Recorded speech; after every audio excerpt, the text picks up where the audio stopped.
आपण आजपर्यंत महिलांसाठी जे ब्युटी पार्लर पाहत आले, परंतु सातारा जिल्ह्यातील पाटण तालुक्यातील माण्याच्या वाडीमध्ये आता पहिल्यांदाच एक जनावरांचं ब्युटी पार्लर सुरू झालं. एक आदर्श गाव म्हणून या गावाची ओळख आहे.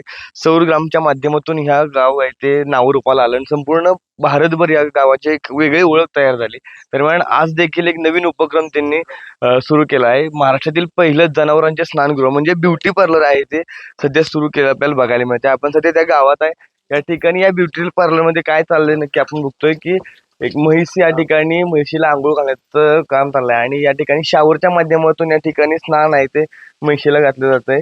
वेगवेगळ्या पद्धतीने या ठिकाणी उपक्रम हे गाव आहे ते करताना बघायला मिळतं. दरम्यान या ठिकाणी एक अनोखा उपक्रम जनावरांचे ब्युटी पार्लर सुरू केले. या गावचे ग्रामपंचायतीचे सरपंच या ठिकाणी आपल्या सोबत आहेत.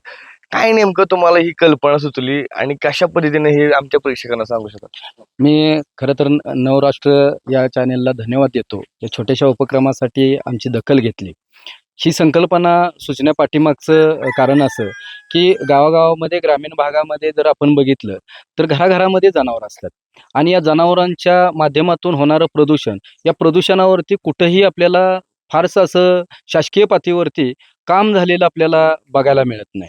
मात्र प्रदूषणाचं जर बघितलं किंवा घनकचरा आणि सांडपाण्याचं बघितलं तर लोकांच्या गावातल्या नागरिकांचं घनकचरा आणि सांडपाण्याचं नियोजन करण्यासाठी शासन खूप मोठा प्रयत्न करतं.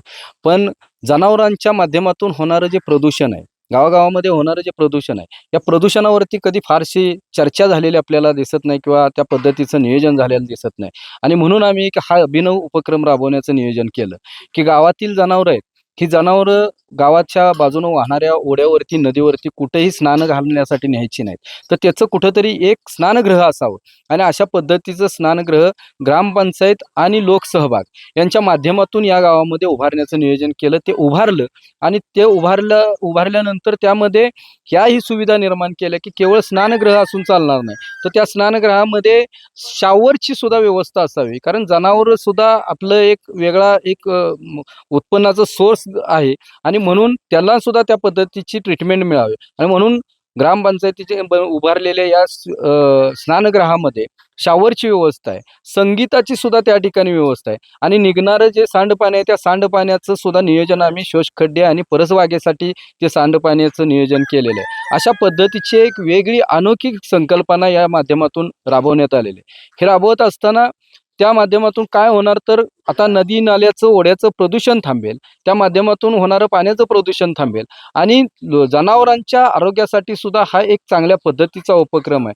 जनावरांचं आरोग्य निरोगी राहील यासाठी हा राबवलेला उपक्रम आहे. गावामध्ये फिरत असताना जनावरांचं जे मलमूत्र कुठंतरी पाण्यात मिसळलं जातं, नदीत मिसळलं जातं, ओढ्यात मिसळलं जातं, तर ते न मिसळता हे एकाच ठिकाणी या ठिकाणी त्याचं नियोजन करण्याचा आम्ही प्रामाणिकपणे प्रयत्न केला आहे. निश्चितच लोकांचा सुद्धा यासाठी मोठा प्रतिसाद लाभला, कारण त्यांच्याही जनावरांची या ठिकाणी सर्वांना ही सोय उपलब्ध होणार आहे.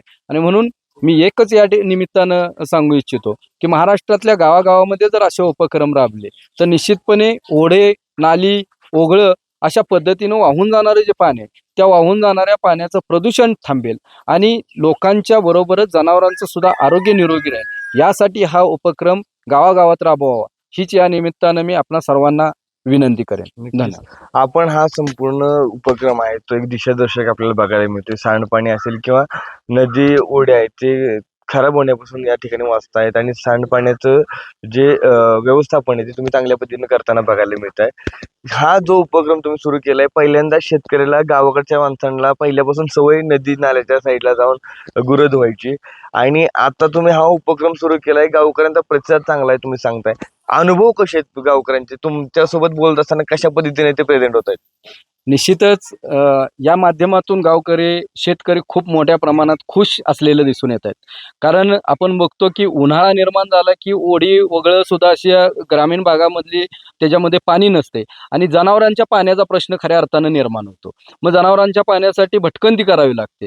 स्वतःच्या पाण्याचं सुद्धा लोकांना उन्हाळ्यामध्ये कमतरता भासते. अशा वेळेस जनावरांच्या पाण्याचा प्रश्न निर्माण होतो आणि हा पाण्याचा प्रश्न निर्माण होत असताना जनावरं पाळायची का नाही, जनावरं सांभाळायची का नाही, अशी सुद्धा एक समस्या निर्माण होते. मात्र या ठिकाणी पाण्याचा प्रश्न या ठिकाणी निकाली निघाल्यामुळं जनावरांच्या पिण्याच्या पाण्याच्या त्यांच्या स्नानगृहाचा सगळाच विषय त्या ठिकाणी निकाली निघाल्यामुळं यामुळं शेतकरी खूप मोठ्या प्रमाणात समाधानी. नक्कीच.